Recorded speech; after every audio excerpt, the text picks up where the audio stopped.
네, 1번지 똑똑 이어가겠습니다. 이번 주 이재명 후보 민주당 상당히 바쁩니다. 월요일부터 오늘까지 사흘간 계속 지금 새로운 대책을 쏟아내고 있는데요. 큰절하고 눈물 흘리고 측근들 임명직 안 맡겠다고 선언하고 송영길 대표는 총선 불출마하겠다고 하고 586 용퇴 얘기 나오고 오늘은 또 이재명 후보가 청년들 30, 40대 장관을 적극 등용하겠다. 네거티브 중단하겠다. 아주 여러 가지 절박함이 묻어나는데 과연 제대로 진단하고 있는가 하는 부분부터 좀 짚어보겠습니다. 야당 얘기를 먼저 들어보죠. 천하람 위원장 보시기에 지금 이런 것들 쭉쭉 막 내놓으면 야당에서 위기인데라고 느낄만 해야 민주당이 제대로 내놓는 거라고 볼 수 있을 텐데 그런 위기감을 혹시 느낍니까?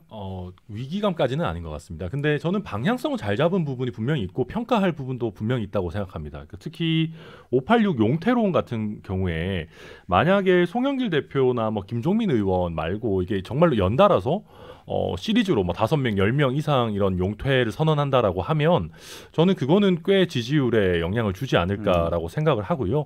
왜냐하면 우리 국민들께서 민주당에 대해 피로감을 많이 가지고 있는 부분은 늘 개혁을 이야기하지만 뭐 오랜 시간 민주당이 스스로 개혁하는 모습을 과연 보여줬느냐 하는 부분들이 있습니다. 근데 스스로 이미 기득권이 된 민주당이 스스로 기득권을 좀 내려놓겠다라고 하는 거는 저는 나름대로 상징성이 있는 장면이라고 생각이 되는데 다만 뭐 김남국 의원이 오늘 또 얘기하시는 거 들어보니까 송영길 대표 말고는 다른 분들은 별로 이렇게 아직 계획이 있는 것 같아 보이진 않는다라고 해서 파괴력이 얼마나 나올지는 잘 모르겠고요.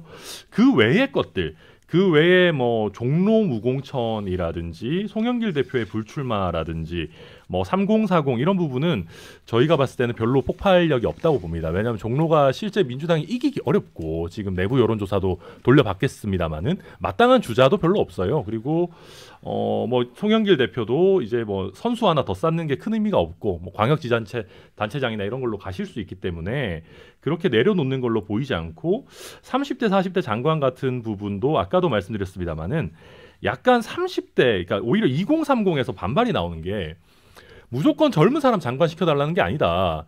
우리 김현미 장관이나 이런 예에서 봤듯이 무조건 뭐 몇 퍼센트 이상 뭐 여성, 청년 맞추려고 하다 보면 국정이 더 어려워지는 거 아니냐 이런 얘기도 나오기 때문에 586 용태론 정도는 평가할 만하고 나머지는 좀 애매하다 이렇게 보입니다. 용태론이 그 자체로만 제기 끝나버린다면 저는 큰 의미는 어렵고 사실은 큰 여파를 가져가기도 어렵다는 생각입니다. 그리고 역대 대선이라든가 총선 때마다 이런 용태론이 제기됐었지만 사실은 제대로 성공한 적이 없죠.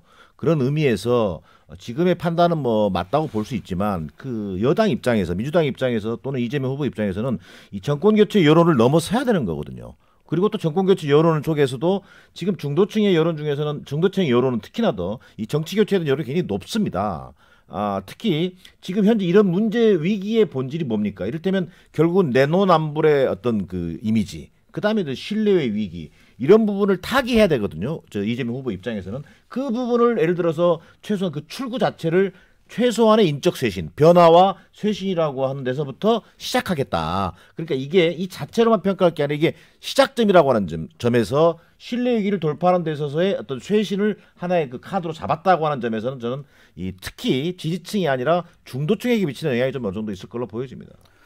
제로 세팅하기에 시간이 뭐 충분한지는 모르겠습니다만 586 퇴진이 지금 매우 중요한 이슈였나요?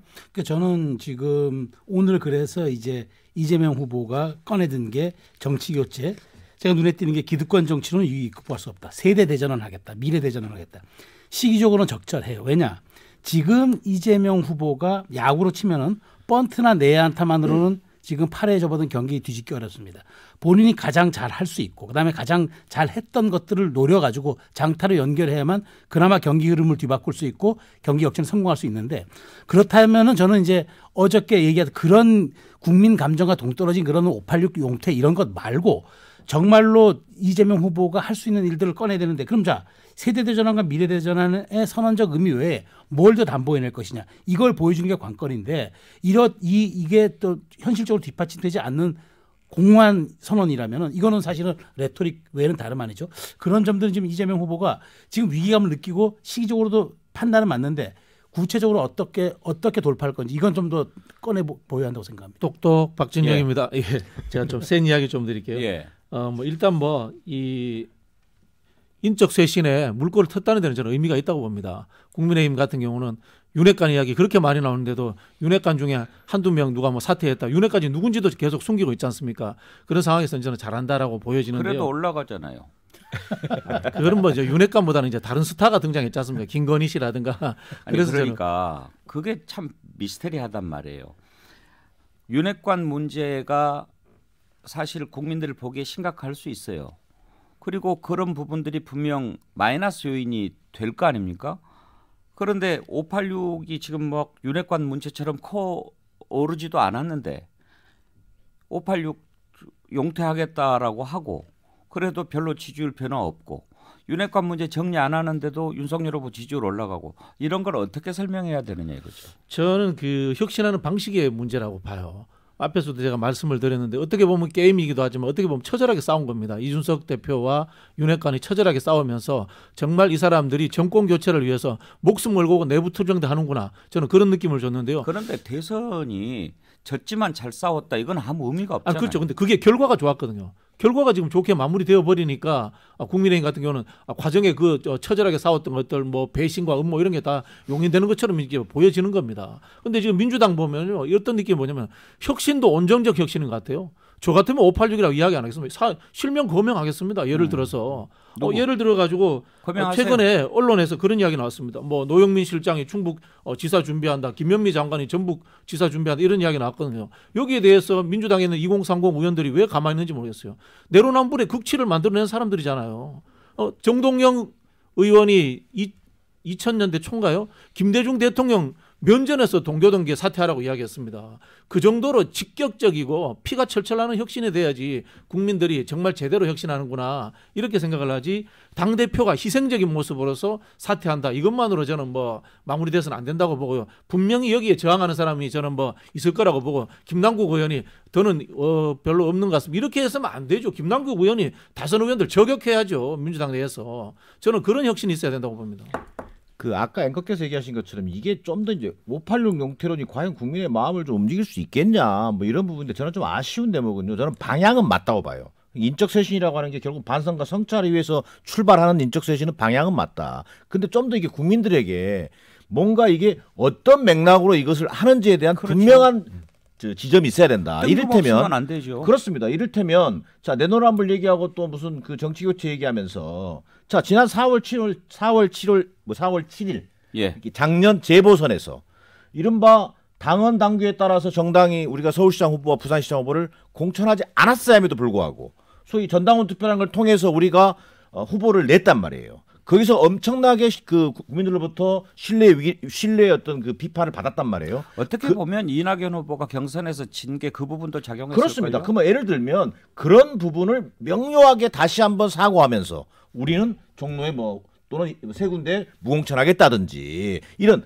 문재인 정부의 실패 예를 들면 문재인 정부를 극복하고 차별화를 넘어서겠다라고 하는 얘기를 할 때도 마찬가지로 좀 전에 얘기했던 것처럼 부동산 정책의 실패 이 문제를 얘기하면서 자 거기 실패 어떻게 보면 구체적인 당사자들이 책임을 통감하는 뭐 같이 기자회견 한다든지 또는 그 사람들이 예를 들면 정치를 불출마를 선언한다든지 이런 좀 더 국민들이 더 체감할 수 있는 방식으로 했더라면 그런 한 아쉬움은 있는 거죠. 그러니까 국민 정서를 제대로 읽고 국민 정서에 맞닿는 어떤 대책을 내놓아야지 7인회라고 하는 사람들이 우리 임명직 맞지 않겠다라고 선언할 때 약간 뜬금이 없었어요. 왜 안 받겠다는 거야? 뭐 지금 한창 일하는 사람들 누가 못 맡게 했나요? 그것을 지난번에 김대중 대통령 출마할 때 동교동계 가신 그룹들이 임명직 맞지 않겠다고 선언하는 거 보고 따라하는 것 같은데 그때는 충분히 그럴 만했죠. 왜냐하면 너무나 오랫동안 몇십 년간 김대중 총재를 옆에서 선생님하고 모셨던 분들인데 그분들이 과연 국정 운영을 해낼 수 있을까라는 우려가 있었잖아요. 김대중 대통령이 정권을 잡더라도 전문가 그룹한테 좀 운영을 맡기는 게 낫지 않겠냐 하는 국민들의 생각이 있었단 말이에요. 그걸 간파하고 가신 그룹이 우리는 임명직 맞지 않겠다라고 했고 박수를 받았고 나중에 약속을 지켰지요. 그런데 지금 7인회 보고 누가 뭐 전횡을 한다라고 해요. 뭐 7인의 칠핵관이라고 얘기를 해요. 그런데 느닷없이 그러는 거는 뭐지? 그걸 가만히 들여다보니까 586이 걸림돌이 되는 것 같아. 우리가 스스로 임명직 맡지 않겠다고 선언하면 이게 뇌관이 돼가지고 586 쫙 물러나고 그렇게 해서 뭔가 지지가 올 거야. 근데 보니까 송영길 대표만 불출마 선언하고 다른 사람은 안 나가는 것 같아. 그러니까 김남국 의원이 나서서 왜 다른 사람 안 나가세요? 이게 무슨 국민들한테 감동을 주냐 이거죠. 중요한 문제 제기고요. 기본적으로 후보가 무릎을 꿇고 측근들이 기득권을 포기하고 586들이 용퇴를 하겠다라고 하는 것은 저는 마중물이다. 첫 시발점이라고 저는 봐주셔야 된다. 그리고 이것이 결국은 얼마나 실행력 있게 집행될 거냐. 또 예를 들면 동일 지역구에서 뭐 4선 초과하지 3선 초과하지 못하도록 하는 그런 조항들도 어떻게 제도화할 것인지를 국민이 저는 지켜보고 있다고 봐요. 이런 부분에서 지금 현재의 이 문제 제기와 출발점만 가지고 평가하기는 좀 이르다. 단지 아쉽다면 좀 더 국민들에게 더 피부에 와닿게 하는 그런 방식의 쇄신의 형태였더라면 하는 아쉬움이 있는 거죠. 예. 네, 제가 짧게 말씀드릴게요. 그러니까 저는 지금 그러니까 정권 심판론이 한 석 달째, 넉 달째 50%가 넘잖아요. 그러니까 이거는 구도에서 이재명 후보가 참 어려운 게임을 하고 있다는 얘기잖아요. 그렇다면은 이재명 후보가 어쩌면 50%가 넘는 정권 교체에도 불구하고 35% 40%까지 한때 육박했다는 점만 해도 저는 선방했다고 봐요. 그런데 이제는 지금 시간이 별로 없어요. 그렇다면 저는 문재인 정부와 다르게라는 말만 해가지고 윤석열 후보를 이길 수가 없어요. 반문의 기치를 든 윤석열 후보를 어떻게 이깁니까? 문재인 정부와 다르게라는 걸로 절대 저는 이길 수가 없다. 그렇다면 뭐 정말 혁신을 하더라도 방향성을 제대로 잡아야 되는데 정말 그렇게 핵심이 빠진 쇄신안들은 신용은 꼼수라고 자꾸 오해받는 거예요. 그러니까 그런 점들을 저는 좀 명심해야 될 것 같다. 그 말씀드리겠습니다. 저도 간단하게 말씀드리면 40일 남았는데 지금 마중물을 열면 어떡합니까? 예, 이게 뭐 폭포수가 쏟아져도 지금 흐름을 바꿀까 말까 하는데 마중물은 너무 좀 약하고요. 그리고 저도 좀 이상하다 생각했던 게 마찬가지인데 7인회가 최근까지만 해도 없다 그랬어요. 7인회 같은 거 실체 별로 없다고. 우리가 뭐 그렇게 하냐. 실제로 저도 7인회가 누군지도 잘 몰랐습니다. 저도 정치 고관여자임에도 불구하고. 그리고 지금 윤미향 의원 같은 경우도 그 당의 공식 입장이었는지는 모르겠습니다만은 윤미향 의원이 뭐가 잘못했냐라고 하는 분들도 아직 많았습니다. 뭐 판결 나오기 전인데 왜 그러냐라고 하는 분도 많았고 이상직 의원 같은 경우도 구속된 지가 한참 됐는데 그러니까 저희 당에서도 그 젊은 친구들끼리 무슨 얘기했냐면 야 이상직 의원 아직도 안 잘렸었냐? 막 그렇게 얘기를 할 정도였으니까 일단 시기적으로 좀 너무 늦었다. 이게 한 2달 3달 전에 했었으면 의미가 있었을 것 같다 이런 말씀드립니다. 예, 자 그러면 지금 아까 최수영 컨설턴트 말씀하신 대로 지금 8회라고 치고 뭔가 좀 큰 거 한 방에 나와야 되는데 이재명 후보 여러 가지 이제 지금 쇄신안 내놓고 새로운 것 내놓는데 이게 어떻게 받아들여질지는 이제 또 봐야 되겠죠.